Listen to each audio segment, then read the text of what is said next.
Believe it or not, Eraserhead is my most spiritual film. Why, elaborate on that? No, I won't. No one sees it.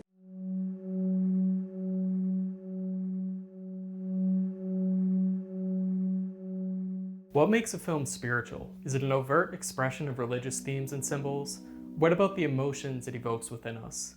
Does a spiritual film result in some kind of a revelation, a divine insight that changes the course of our lives? David Lynch teases that nobody sees the spiritual nature of Eraserhead. I think there's a very distinct reason for this. Eraserhead is a spiritual film in that it reveals. It reveals truths we already know, truths buried in the deepest layers of the subconscious, truths we do anything but confront. You see, Eraserhead is truly a psychoanalytic nightmare, dissecting our wishful conceptions of normality, exposing the depraved inner machinations of the psyche that we try desperately to avoid. David Lynch assaults the notion of individuality and confronts us with the darker elements of responsibility, family life, and existential dread. This film is a system shock that I'd never before experienced, a clean, sweeping stroke that challenges the perceptual framework I once relied on for navigating the world. It's what follows from the scientific discovery that we may be mere specks of dust in an infinite and uncaring universe. It's what follows the dissolution of our collective religious and spiritual frameworks. It's aimlessly traversing the industrial wastelands of a cold, uncaring world. And I absolutely love it. I first saw Eraserhead in December of 2023. I was 28 years old and had just finished my 4th semester of graduate school, pursuing a dream in psychiatry with excellent marks. I had just celebrated my partner and I's 4th anniversary and spent the full day at my university's first hackathon event surrounded by 30+ people from disparate communities who knew, respected, and maybe even loved me. My team had won the event after 8 consecutive hours of creating together. We were recognized by prominent faculty at the university. I had aced my finals and was on winter break. On leaving, I joined my research team for a holiday dinner where I enjoyed expensive tapas with my favorite mentor and some of my favorite people. It was a splendid feast celebrating meaningful achievements that I'd sacrificed everything for. I got lost in this moment. I pulled out my phone and the clock read 6:17. I abruptly excused myself from the party. I had to go see Eraserhead. I briskly paced back to my car, enveloped in a warm glow of holiday lights. Christmas was in the air. Freedom was now in the air. And I was finally going to see the legendary film that launched David Lynch's career and perturbed the nature of filmmaking as such. The film that inspired the Stanley Kubrick, my favorite director of all time. This was a moment.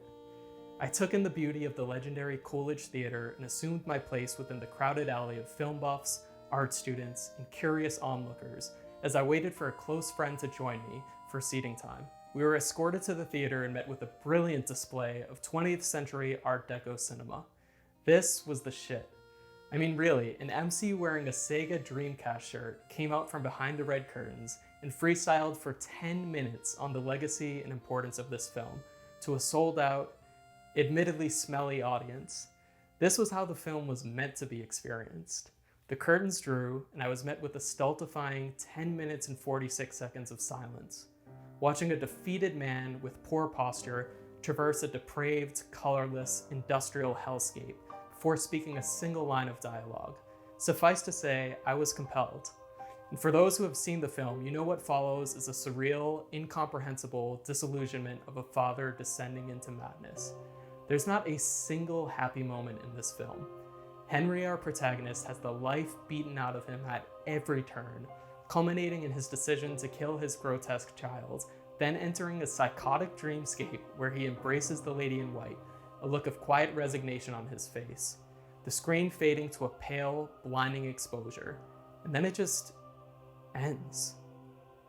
I sat in my seat stunned as the packed audience engulfed me in a cacophony of rhythmic claps, cheers, and whistles. The movie couldn't have been longer than 30 minutes. Why would he end it like this? Was this a stereotypical, indignant middle finger to the audience? I had no idea what was going on. I'd never felt so jarred, so perturbed by a credit roll. I instinctively clutched my phone as some vague sort of rescue device, something to ground me in normalcy, and looked at the clock. 90 minutes had passed.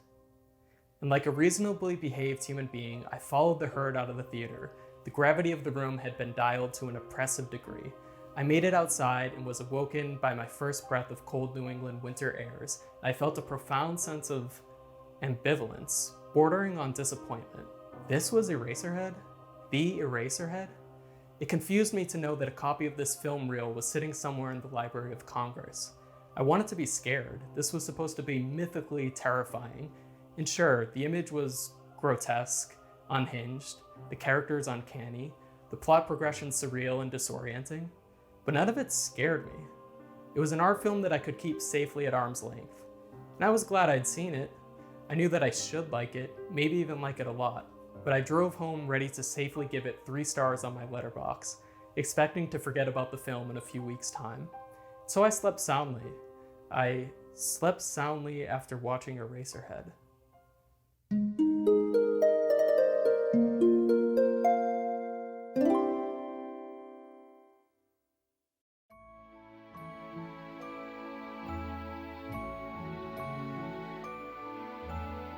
Now, the very next morning, my adoring cat had nudged me awake promptly at 7:30, as she always does.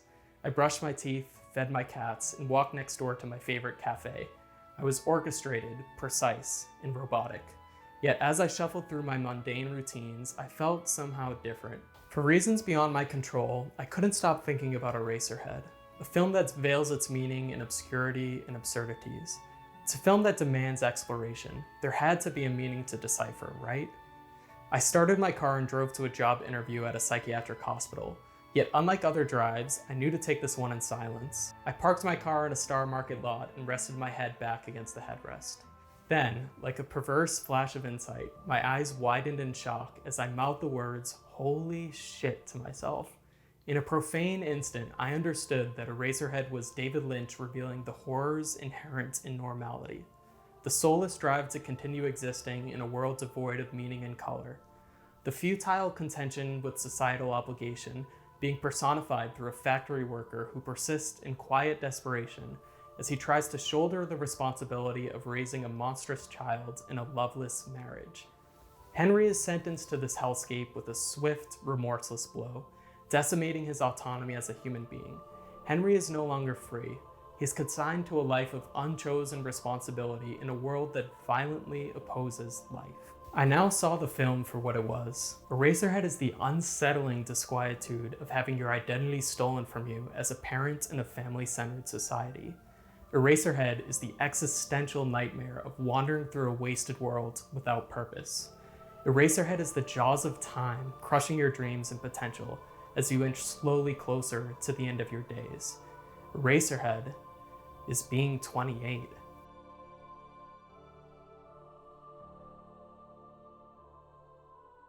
Now, I told you my life leading up to Eraserhead had been every reason for celebration, and this is true, but every light cast a shadow. As Jung elucidated, life so often presents itself as a paradox of opposites if we are only willing to look at it directly. To appreciate what this film means to me, I think it's important to know a bit of my backstory. I had undergone a significant existential struggle early in my life. I grew up with extremely low self-esteem and had lived a pretty purposeless existence, believing that I had very little in the way of potential. I struggled a great deal in undergraduate and spent my early 20s working jobs that I absolutely hated. But during those years, I had a profound love for existential psychology. Being a first-generation student who struggled in college, I believe this career path to be completely out of the question. All this is to say, I never once imagined having a life I now live, happy, healthy, inspired, and one of the best programs in my field. Now, there's one moment from my story, if you remember, the dinner scene. I'd earned a seat on the research team of a highly coveted professor. We were celebrating a year of incredible work on a well-funded project. I had a seat at the table with influential researchers, CEOs, and successful professionals. This, for all intents and purposes, was the crowning moment of my long journey of sacrifice and determination. I finally was something in this space. And then, in a flash, a chilling apparition of thought fluttered through my mind, far too quick for me to shut out. In a moment, I had realized that I may never be anything else again. What I've learned, above all else in my transformative journey, is the absolutely crushing levels of effort required to achieve great things. This is embodied through the sacrifice of hobbies, relationships, and potential that was required for me to be where I am today. When the life I'm now living was still a distant dream, a star being wished upon, things somehow felt like they'd be easier and more manageable. And though I'm in an incredibly great position in life and have made great strides in my journey towards being a psychological thinker, at heart, I'm still a very creative person. I used to compose music. I'd worked on developing video games. I trained as an illustrator for several years. I have dreams of writing books. Heck, I'm making a rug right now. And yet, I'm forced to contend with the realization that to be great at even one of these things requires an ungodly amount of time and dedication. Time that I may never have access to again. And this is the realization of the terrors of aging. In order to become something in this world, you must sacrifice almost everything that you are in potential. This is a deeply painful process. Being 28 in the middle of a massive career change is realizing that I'm now all in on this journey. Being in a 4-year relationship is hearing the loud knock of biological timelines for raising children. It's the awareness that a new generation is coming to usurp you in relevance as you progressively inch closer to obscurity as a relic. We all know this, and we all live with this fear lingering beneath the thresholds of consciousness.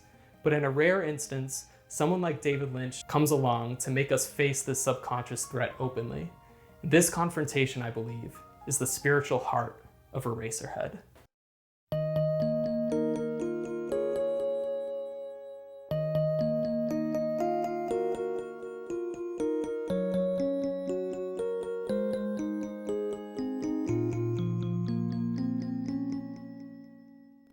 Lynch welcomes us to the film with a slow, unsettling traversal into his metaphysical world. Henry, our protagonist, head 3/4 off screen with a strange, floating rock that looks like it belongs to another planet altogether. A close-up of Henry's face revealing a cold, lifeless stare into the distance. This is a man simply tolerating existence as he allows the world to happen to him. We inch closer to this rock at an unsettlingly slow pace, as we hear a cacophony of ambient sound representing the empty, uncaring nature of space itself. The sound intensifying to a paralyzing white noise, like being engulfed by a swarm of angry cicadas, rendered completely helpless against such a force of nature. Lynch allows us to peer into the depths of this rock at a magnitude so uncomfortably close, we can feel its callous edges grating against our skin. And then, we see a box. It's angular, polished, almost perfect when contrasted against the jagged rock. And yet, there's a glaring hole, carved with imprecision and haste. It communicates that whatever monstrosity lies within was never meant to exist in this space. And then we see it, the man in the planet, staring longingly out of the window, watching as the universe just exists around him. We flash back to Henry, still staring listlessly into space, his mouth now agape. A demented sperm ejaculates from his mouth as he maintains his listless appearance. It's important to note that Henry is still fully clothed in a suit and tie. This is a man who's allowing sex to happen to him, in a space completely devoid of emotion. And yet, nature cares not for our feelings. The man on the planet sees Henry's sperm and stares listlessly towards his machine. In an absolutely pathetic gesture of apathy, he coerces his body forward towards the lever, setting our story into motion. And can we just take a moment to appreciate the sound design? Like, holy shit. This sounds like every bone in my body being broken under a crushing weight. And in Henry's case, this is the weight of existence. This defining act brings a monster into the world and his life into ruin. The sperm is violently dropped into what looks like a puddle of acid, and we're greeted with a siren fit to announce the onset of nuclear holocaust. Something bad has happened. This sequence is a grotesque depiction of conception in a cold, uncaring world. Now, I've always seen the man in the planet to represent the force of entropy that ushers our world forward, turning its gears with a profound sense of uncaring. The camera rolls left and we see a blinding light. But as we inch closer, we see hairs edging around the rim. This is pretty clearly the vaginal canal. And as we exit, completely consumed in a white, blinding light, we cut to a close-up of Henry's face as he glances nervously behind him, taking a huge gulp, betraying an awareness that he may have made a terrible mistake and fears the ostensible consequences of his action. We follow Henry on his route home, and man, how do you describe a world like this? Just look at it. This is a world that violently resists life. Not a blade of grass in sight, not so much as another human being. It's an industrial hellscape devoid of love where people just exist. And I think it's important to call out here that this film came out over 30 years after The Wizard of Oz. The decision to portray this film in black and white is an intentional one, punctuating the void of color and love in this wasteland. And through 4 minutes of deafening silence, Henry traverses mud and lifeless streets to reach his apartment. He searches his mailbox to find it disappointingly empty and waits a painful 22 seconds for the elevator doors to close on him.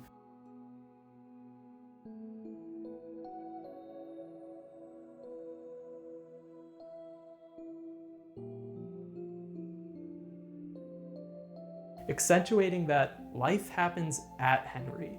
He has no agency. He's someone brutally jostled between crashing waves of entropy. Now, as Henry walks down the hallways, we get our first glimpse at the plants of this world. Pathetic, unpotted mounds of soil, with lifeless branches struggling desperately against gravity. This is a world where life does not thrive. And after over 11 minutes of film, we get our first line of dialogue, where Henry is told by his neighbor that Mary, his partner, has called for him to come for dinner and meet her parents. Once again, life is happening at Henry. He's told by an anonymous third party that he's never met that it's time for him to meet his fate. He retreats to the safety of his apartment and sits in solace, clutching his sad brown paper bag for comfort.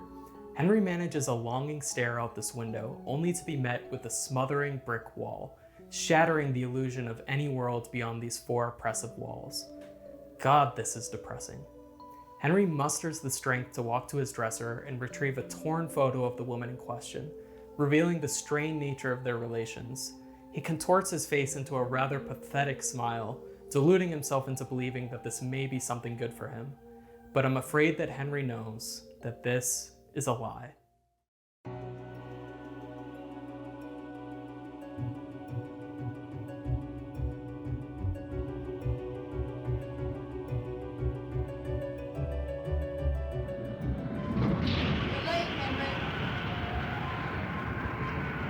Mary admonishes Henry for being late, and he redresses her by calling attention to the fact that she altogether disappeared and hasn't been in touch with him. She completely disregards his concerns and tells him to come inside. This is the embodiment of a deeply ungrateful, dysfunctional relationship where concerns are altogether disregarded in a vain effort to pretend things are working out. It's an embodiment of a toxic relationship, of the toxic environment in which they exist. We enter the house, and good lord, this is a family that would leave Freud smiling in his grave. The interrogating, judgmental mother who breaks into a fit of hysteria in the middle of dinner. The brain-dead grandmother who's being used as a puppet so that the family can escape facing her decline. The blue-collar father who's worked his life away and wrecked his whole body. The passive, unhealthily attached, hysterical daughter being an absolute floor mat, daring not to speak the truth so that the family's psychotic dynamic can continue uninterrupted. Good God, if one of you can't relate to at least a piece of this. And despite all these happenings, the family still functions. Henry knows there's a pack of puppies squelching and weaning while he's being castigated by his girlfriend's mother, but he also internally knows that this is what he has to sit through, that this is what being a responsible adult is. And just sit with this tension for a second.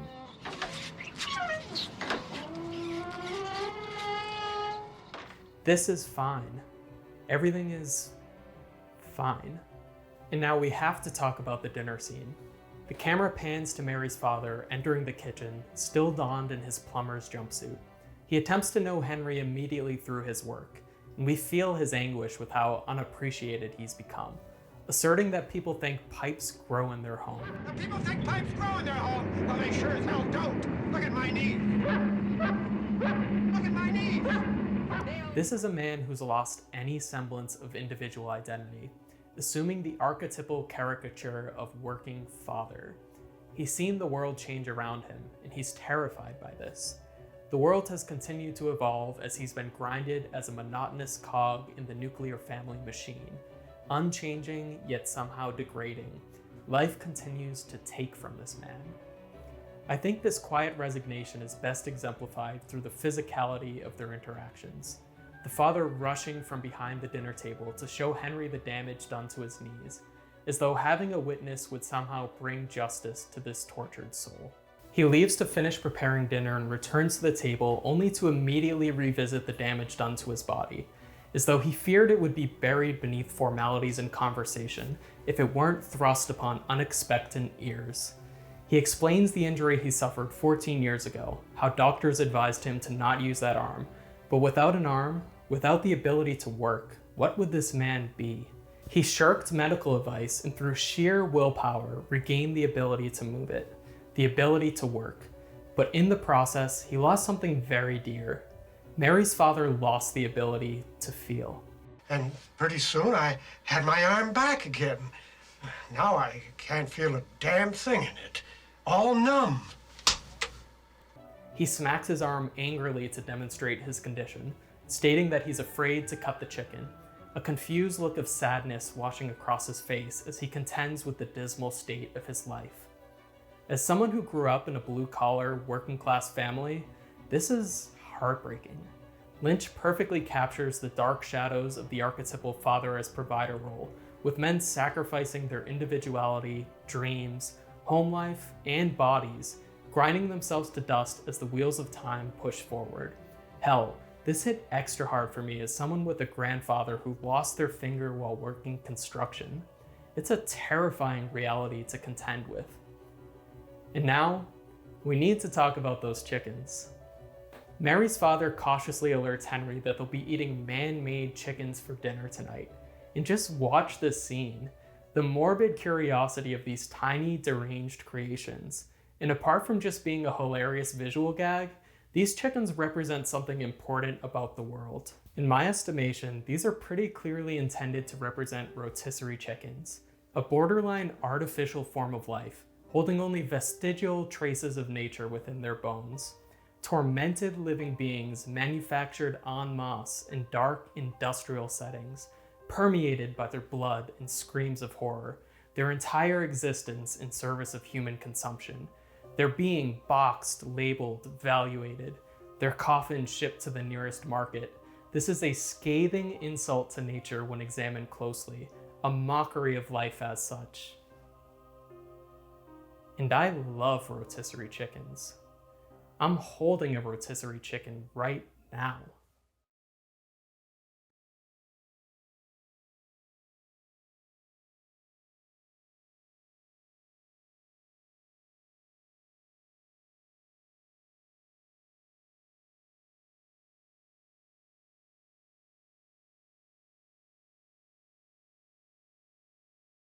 And this is the paradox of normal life that Lynch exposes so brilliantly.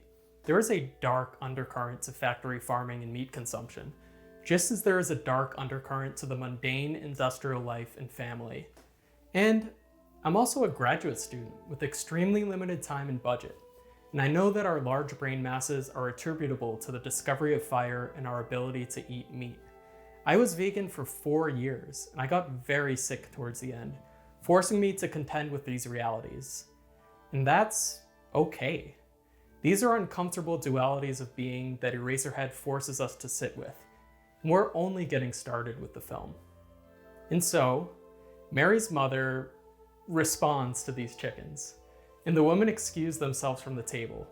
Again, we see that the fathers are just sitting there with the horrors, completely devoid of emotion, and after sitting in painfully awkward silence, Mary's father diverts to small talk, asking Henry what he knows? Well, Henry, what do you know? To which Henry replies he doesn't know much of anything. Now, I think it's important to draw attention to the fact that Henry is out of work, and when asked what he does, he just responds, Oh, I'm on vacation now. And in a world where work equals identity for fathers, he is now without purpose. And so Mary and her mother return to the dining room to summon Henry for an important conversation.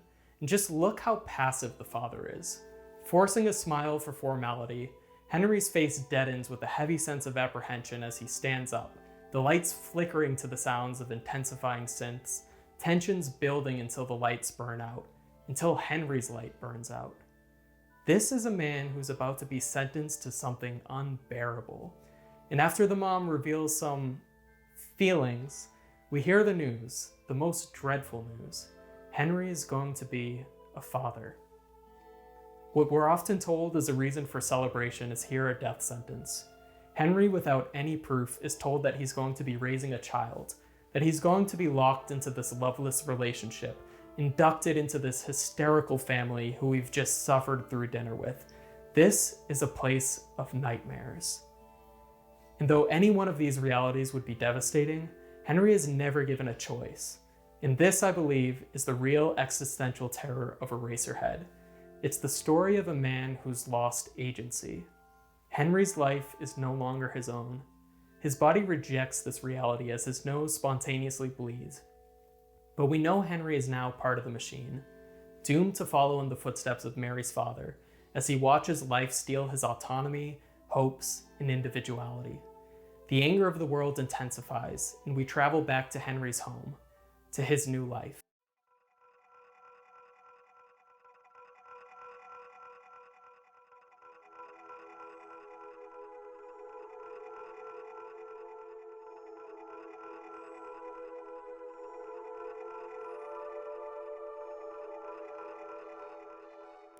And now we've reached the most infamous segment of this film. And good lord, look at this baby. A pure personification of the nightmares of parenthood, of ushered responsibility, of the futile fight for individuality in a world that continues to demand more from you. And just take a second to appreciate the physicality on display here. This monstrous creation resting on the desk, completely dependent on Henry and Mary for life. The three of them confined to a one-room cell. There is no physical separation. There is no self. Henry is family, Mary is family, baby is family. And just look at how loveless this life is. Henry desperately poking Mary in a half-hearted effort to connect. And somewhat surprisingly, Mary breaks first. The shocking vitriol spewing from her as she stands over the baby, screaming for it to shut up. Shut up! And man, if this isn't relatable to the parents watching. The thing they created in love, invoking such a sense of despairing and rage, stealing their freedom, stealing their sleep, stealing their dreams. This is unbearable to watch. This is the paradoxical nature of life. And then, she just leaves. As is tragically the case in many families, she cracks under the pressures of life, deepening the inescapable pit of responsibility in which Henry resides. He's met with indignation, and yet again, he just folds and accepts it.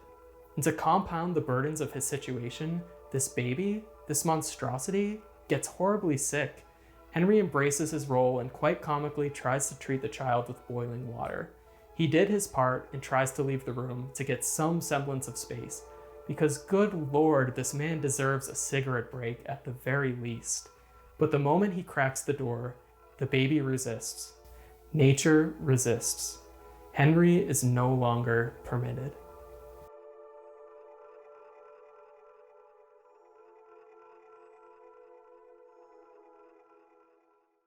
The film is the thing. You work so hard to get, after the ideas come, to get this thing built, all the elements to feel correct, the whole to feel correct, in this beautiful language called cinema. And the second it's finished, people want you to change it back into words. And it's very, very saddening. It's a torture.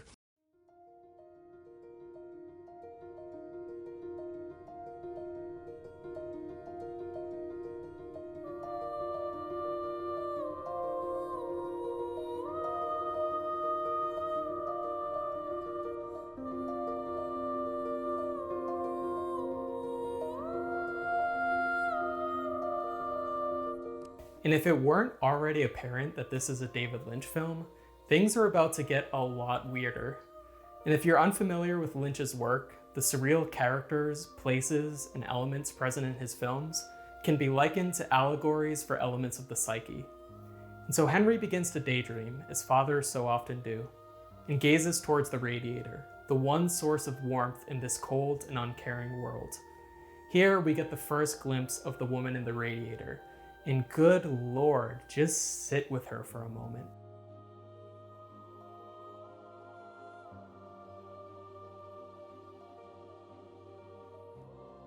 Now, if we're able to look past her more than a little unnerving smile, we can see that she actually resembles something of a warmth in this world.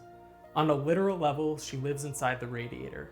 She's the only character in the film dressed in all white, evoking an angelic energy, at least as far as Western symbolism goes. And if we can look past the uncanny nature of it all, she's actually kind of adorable. Her dramatic gestures, the mid-20th century lighthearted carnival music, decorating a checkerboard floor with deep red curtains, the whole enterprise is giving Charlie Chaplin's silent film vibes. It's honestly great. But as is always the case with Eraserhead, David Lynch asks us to look beneath surface level appearances and question what is really going on. And just when we're lulled into a sense of safety and rest, this happens.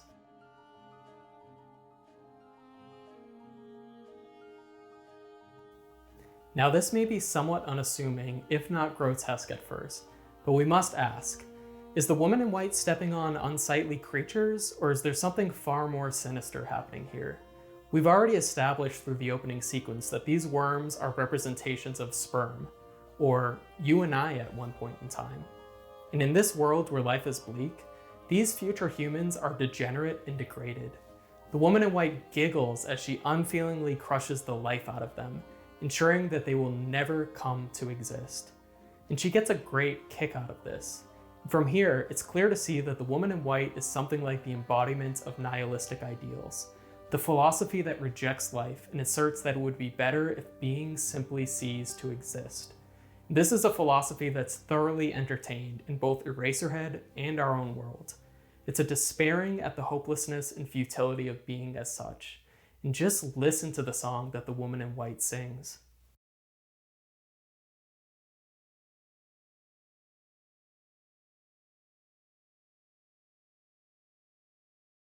The haunting organ chords juxtaposed against her smiling demeanor, and good Lord does that bridge go hard. It even had me thinking that heaven would be just fine. And now Lynch affords this moment a staggering 90 seconds of screen time in an otherwise very short film.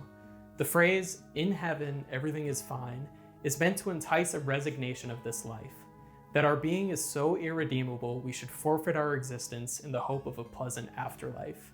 And this, quite tragically, is a solution that many people come to, whether in the form of ritual suicide a la Heaven's Gate, or simply the desire to cease existing.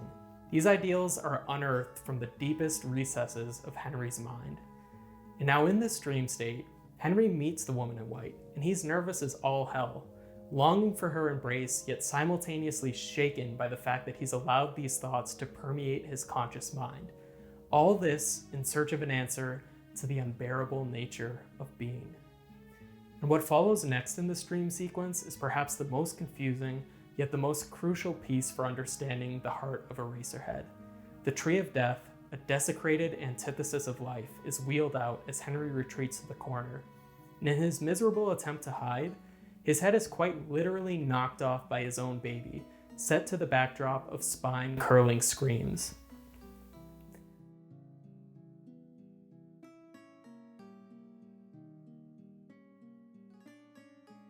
This is the devastating reality that we all must face. Our children, our successors, coming to replace us, shoving us out of relevance.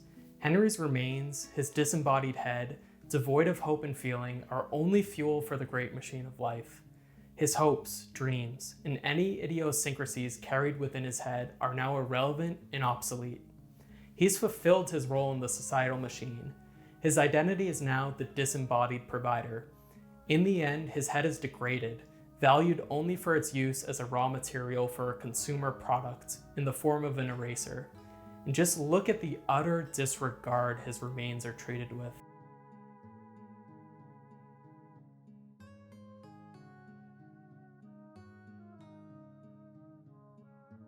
This was a human soul with hopes and dreams, crushed into dust by the wheels of time, scattered by the indifferent winds of oblivion.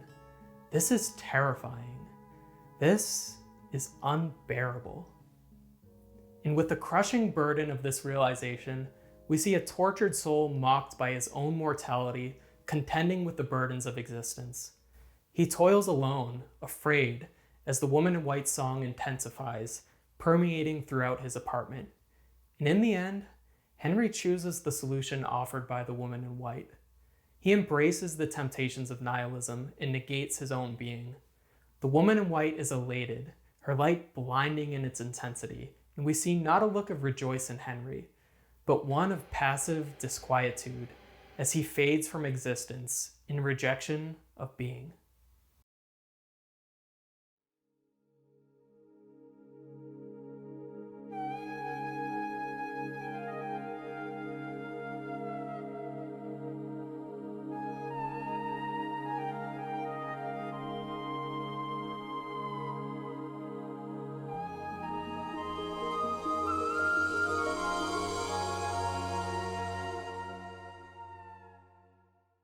That was dark.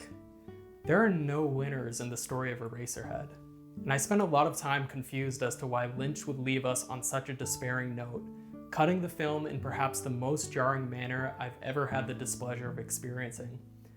Well, we know that our story doesn't exactly end here, because Eraserhead is ultimately the story of us and our societal machine. In fact, we know that Lynch himself did not embrace Henry's answer. He went on to direct many more films.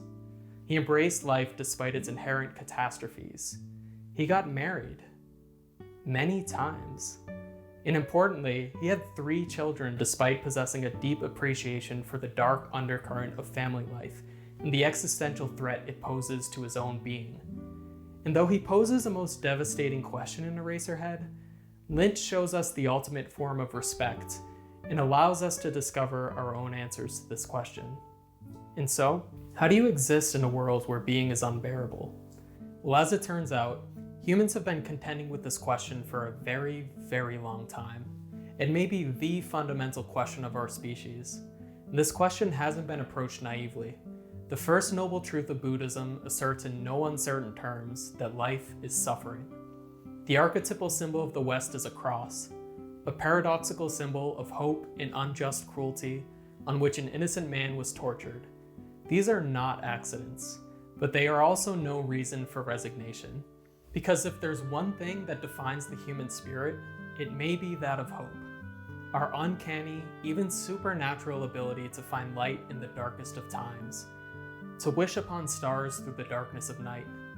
We imbue life with color, meaning, and purpose through art, through earnest exploration of the human soul, through the relationships and warmth that we share with one another. This is what it means to be a human being. Now, the existentialists have deeply considered this question of meaning after Nietzsche announced the death of God, the dissolution of our traditional value structures and framework for meaning. They knew that a life without meaning left only the inescapable negative aspects of being, and that this would be unbearable, a living hell. And well, that's exactly what we saw in Eraserhead. And in my purview, no philosopher has addressed this question more bluntly than the existentialist Albert Camus in his essay The Myth of Sisyphus. There is but one truly serious philosophical problem, and that is suicide. Judging whether life is or is not worth living amounts to answering the fundamental question of philosophy. All the rest, whether or not the world has 3 dimensions, whether the mind has 9 or 12 categories, comes afterwards. These are merely games. This is essentially a recapitulation of Hamlet's most famed soliloquy, to be or not to be. That is the question. Camus frames his exploration through a central metaphor in the mythological figure of Sisyphus, a man who was condemned by the gods to roll a crushingly heavy boulder uphill, only to see it roll back down, repeating this in an endless cycle for the rest of eternity. Camus likens Sisyphus's task to that of the human condition, postulating that life is inherently absurd because humans have a fundamental need to seek meaning and purpose in a world that does not inherently provide them. And so who is the hero in a world like this? The hero is one who acknowledges the absurdity of existence, the unbearable nature of being, and continues to live with love and integrity despite it all. By adopting an attitude of rebellion against nihilism, one can find meaning in the act of defiance itself. He concludes his foray into purpose with one of the most moving lines of 20th century philosophy. The struggle itself towards the heights is enough to fill a man's heart. One must imagine Sisyphus happy. One can be happy in their struggles against being through acceptance of their absurd condition. This was the answer to Nietzsche's proclamation of the death of God. But what if God isn't dead? The religious answer, though no longer ubiquitous as it once was, seems to be very much alive as a response to the unbearable nature of being, if truly taken into one's own heart. And this was Kierkegaard's recognition of the limits of logic, and his near obsession with faith as a gateway to the great adventure of your life. Faith in a transcendent moral order, when allied with the truth, would set one on the path of ultimate meaning, a meaning that we don't get to realize until we take that great leap of faith. Faith is the highest passion in a human being. Many in every generation may not come that far, but none comes further. But among all potential solutions to this question, the one I find most affecting is perhaps the simplest of them all. It's the adoption of responsibility. To assume responsibility for the state of the world in its light and dark aspects, and recognize that human beings are the types of creatures that can contend with and transcend an unbearable reality. And when we adopt responsibility for our reality wholesale, our lives are instantly imbued with a most profound meaning. It's the realization that what you do with your life actually matters, that ethical and unethical actions, no matter how small, truly tilt the world's axis towards chaos or order. To adopt responsibility is to bear your cross voluntarily, to reject victimhood, to take it upon yourself to make the world more bearable to the highest degree that you can manage. There's an absolutely inexhaustible wellspring of meaning in that endeavor. My favorite existential philosophers, from Kant to Sartre to Camus to Nietzsche, and more recently Peterson, have all imparted the importance of adopting responsibility as a prerequisite to meaning. And this appears to be a moral imperative, because without a positive meaning to life, without color in our world, we're left with only the negative aspects of being, devoid of hope. And that is hell. Believe it or not, Eraserhead is my most spiritual film.